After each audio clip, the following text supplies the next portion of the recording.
72-year-old Harold Jenkins had never considered himself fragile. A retired electrician from Milwaukee, he still mowed his own lawn, cleaned his gutters in the fall, and even volunteered at the community center twice a week. But over the past year, something had started to gnaw at his confidence. Not pain, not memory loss, not fatigue, but the simple, persistent need to pee. Every night. At first it was once, then twice, then 3 times. Some nights, Harold would wake up at midnight, 2 a.m., and 4 a.m., each time trudging to the bathroom with an irritated groan. He tried cutting down on water before bed, stopped drinking coffee after noon, and even started wearing socks to sleep. Someone online had claimed it might help. It didn't.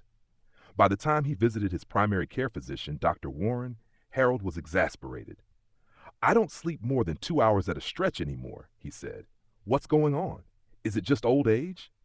"Doctor," Warren leaned back in his chair and folded his hands. "It could be several things, Harold. But let me ask you something. How's your blood sugar been lately?" That question surprised him. Harold had always had decent numbers. Borderline sometimes, but never diabetic. "It's been okay, I think." Dr. Warren nodded. "We'll run some tests just to be sure, but I want you to consider something called nocturia. It's common in older adults. But it isn't just about your bladder getting weaker. Often, it's your body telling you something else is going on, like high blood sugar, heart problems, or even sleep apnea." That word, nocturia, lodged in Harold's brain like a new curse. He looked it up when he got home. It simply meant needing to urinate at night, but the causes were complicated. Not just aging, not just drinking too much water. He read stories of other seniors who discovered their nighttime bathroom trips were early signs of more serious issues. One such story hit particularly close to home. A man in Ohio who'd ignored his nightly peeing for 2 years, only to discover it was tied to undiagnosed type 2 diabetes. The body, in an effort to flush out excess glucose, makes more urine. And at night, when the kidneys aren't busy digesting food or handling hydration shifts, that extra glucose comes knocking on your bladder. Harold's test came back a week later. His A1C was 6.9. Just over the threshold, Dr. Mold Warren said. "We're going to call it early stage type 2. But here's the good news. It's manageable. Diet, exercise, maybe some medication. But what's most important is that you listen to your body. That nighttime peeing was your red flag." Harold didn't know whether to feel relieved or alarmed. He'd always assumed things like diabetes came with weight gain, fatigue, maybe even vision trouble, not just needing to pee a lot. But apparently for seniors, the signs could be subtle.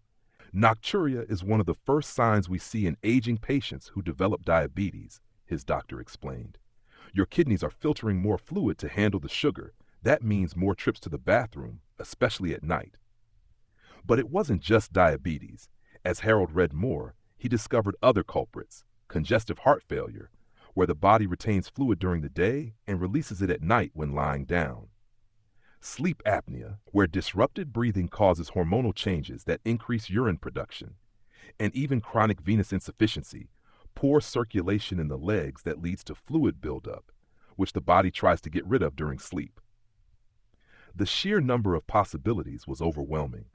But what struck Harold most was how something so simple, nighttime urination, was being overlooked by so many people. His friend Robert had joked about it constantly. "We're all up peeing at 3 a.m., he'd say at poker night. It's the senior lifestyle." But now Harold realized it wasn't just a punchline. It was a warning, and one that a lot of people, including Robert, weren't taking seriously. Determined to take control, Harold joined a walking group at the local YMCA. He swapped out white bread for whole grains, started monitoring his blood sugar, and began sleeping with a continuous glucose monitor to track spikes at night. Within 3 months, he had dropped 12 pounds and was waking up only once per night. By the 6-month mark, his A1C had dropped to 6.2. "I feel like I've got my life back," he told Dr. Warren at his follow-up appointment, "and all because I got tired of going to the bathroom too much." Dr. Warren chuckled. "It's funny how the body talks, if you're willing to listen." Harold made it a point to talk to his friends, even if it embarrassed them. At poker night, he pulled Robert aside.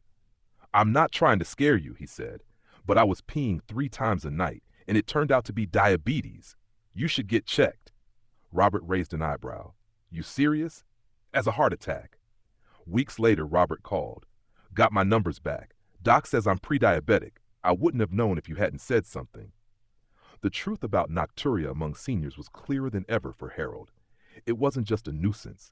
It was often a signal, an early, mercifully gentle signal, that something more serious might be going on. And for many seniors, it was the only clue they get before bigger issues set in.